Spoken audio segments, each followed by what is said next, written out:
Good morning, my dear teachers and my dear friends. Today I'm going to talk about e-waste.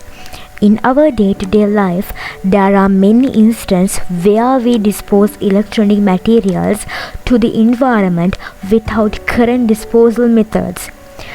They might end up polluting the environment. We might not be aware of the potential danger caused by electronic devices we discard as waste. So, we are going to get correct understanding how these e-waste pollute the environment and find out the way to overcome it. We live in a technological flooded era where devices such as cell phones, computers, television have become part of our lives. But when these devices stop serving their purpose, they become e-waste and are thrown away by us using improper disposal methods that could affect many lives on earth soon.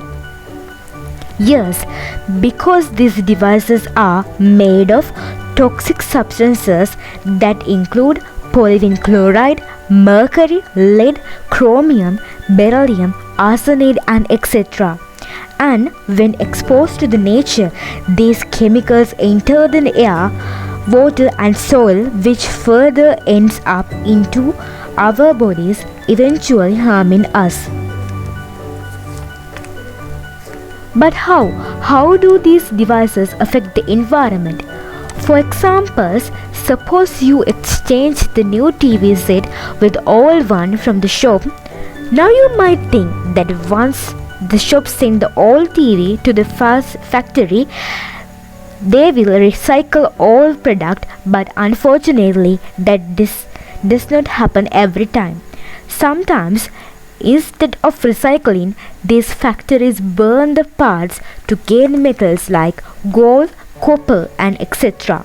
From these devices, and during this process, these parts emit harmful elements such as hydrocarbons, brominated dioxins and other heavy particles into the air, which is ultimately inhaled by humans and other animals. Well, not only air, but these particles also have the property to penetrate into the soil, harming its nutritional value that is absorbed as food by the plants that are ultimately eaten up by the animals and even end up on our plates. But wait, it does not end there. After harming air and soil, these harmful particles go ahead and mix with water that is present underground and degrade its quality. That is consumed by animals and even ends up at our homes through tap water. And if this destruction of natural resources by e-waste continued at these alarming rates, soon things will turn critical for our environment and can harm the entire planet. Hence, we must do something immediately to stop it by following a few small steps that could help us to get rid of this rapidly growing pollution. The first thing you can do is avoid throwing away broken and outdated devices. Instead, you can transfer them to your friends or relatives or to whomsoever who can make the most out of it. And if you don't have to pass them on, you can take them to the manufacturer company who can recycle them. Also, another critical step you can take is making people aware of it. Yes, you can arrange an e-waste drive in your schools and colleges to educate them about proper disposal of electronic e-waste.